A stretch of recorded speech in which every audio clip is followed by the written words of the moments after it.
Hindi na o bago ang mga salitang narinig natin kayo man ang dapat umandam sapagkat hindi mo alam kung kailan darating ang anak ng tao.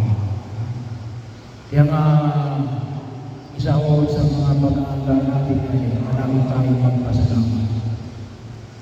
Magpasalamat tayo palagi sa biyaya ng buhay na ipinagkakaloob ng Diyos sa bawat isa sa atin.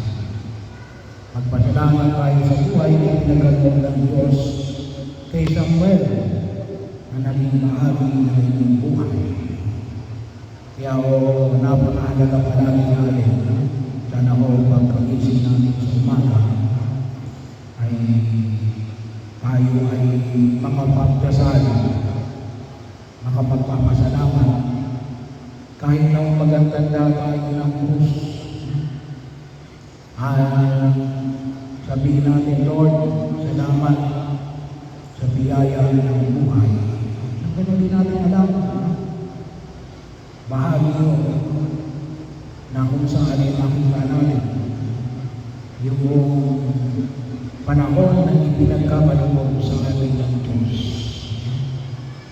Kaya pagkakataon na patuloy natin ang pasalamatan ng Diyos sa biyaya ng buhay na ipinagkaloob.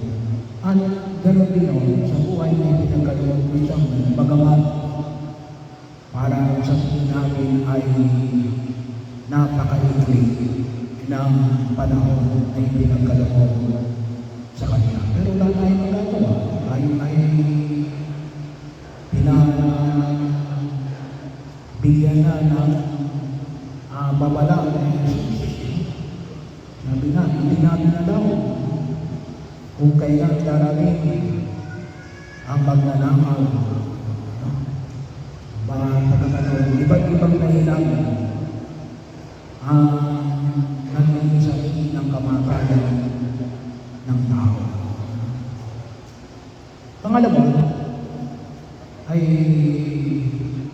tayo po ay patuloy na magtiwala sa Diyos. Bahagi hindi naman yung sinabi na maging handa lang kayo. Pero isa sa huwag namin kalimutan ni Alin ay lalo nawang lumalim ang ating pagtitiwala sa Diyos. Kasi napakahalaga ko yung pananalig namin sa Diyos.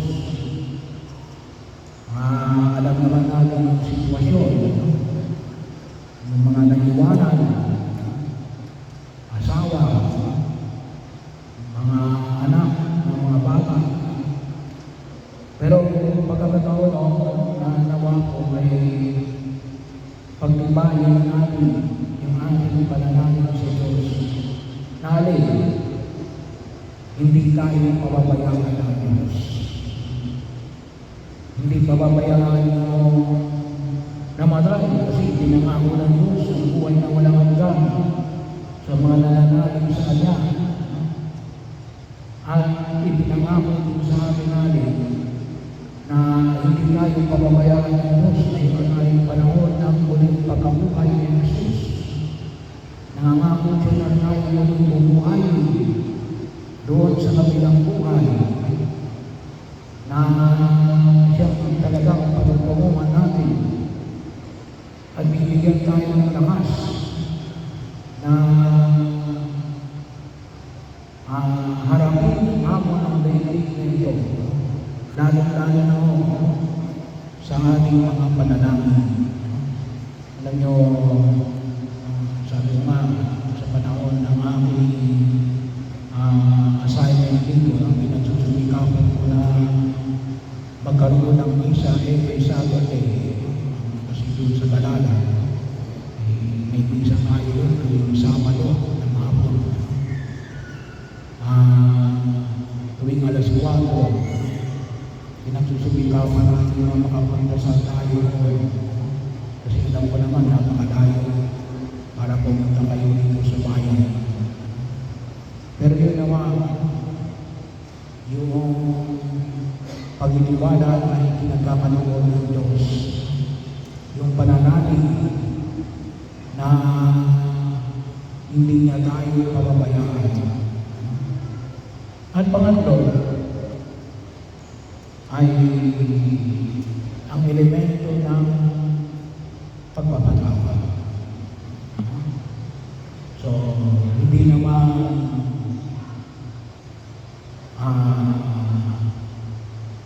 bago sa inyo, ano?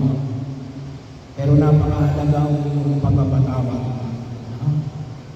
Kaya ako kumisan ang tao ay tayo ay kalimitan na hindi pinamamayanan ng galing. Sana matuto tayo magpatawad, magpasensya. Bahagi yun ng gano'n na hindi tayo mapuno ng galing. Huwag tayo magtanim ng sama ng loob. Kasi kung anong tinanim mo, hindi na maalihin mo. Bahagi ko yun na kung saan ay makita ko natin na nawa. Alam nyo, isa ko sa kaniligan aking hinahangaan sa mga magsasaka ay yung pagpapasensya. Kasi yung mga magsasaka, maghihintay ng panahon.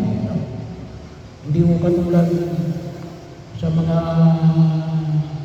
nasa kabatagan. Ang hinihintay ay Kesinas. Kundi kaya ay yung arawan, yung mga magsasaka ay magtatanim muna bago pa yan maibenta. So sana po ay yun ay kinakailangan naman mahabang pagpapasensya, pagdadyaga, bahagi ulit. Pero magagawa natin yung kapagaling. Sana hindi mabuo yung kanin. Alisin namin yung kanin sa dili. Pagkakataon na kumasaling namin tao namin. Kasi kapag tayo ay namumuo sa tali, palagi tayo matagalan. At kung minsan, hindi namin namamalaya na tayo ay napapadala sa tayo. At alam naman natin na may mga matitinding epekto kapag tayo nagpadala sa tayo. So, paano ang pagdadamanan nyo? Magpatawad. Magpasensya. Ipapadal-pado yung katarungan. Okay, magdadala sa katarungan. May katarungan. Kaya nga tayo, mayroon tayo po katarungan. Kasi doon ibigay yung hinihingi ng katarungan. Pero tayo, ay huwag na natin pahirapan ang ating sarili sa pamamagitan na mamuhay sa dali at ang mamuhay sa hindi nagpapasensya. Bahagi na kung saan makita natin. At itong mga ito, idalangin natin sa kapalang ipanalangin natin na matanggap natin ang masakit na katotohanan ng dulot ng pagkabalangin sa Pwede. At ipanalangin natin ang katatagan ng loob upang harapin natin ang masakit na katotohanan ito nang may higit na pagtitiwala sa Diyos na muling nabuhay, umakyat sa langit at nagpadala ng Espiritu Santo upang gabayan tayo. At nawa, huwag natin hayaan na tayo ay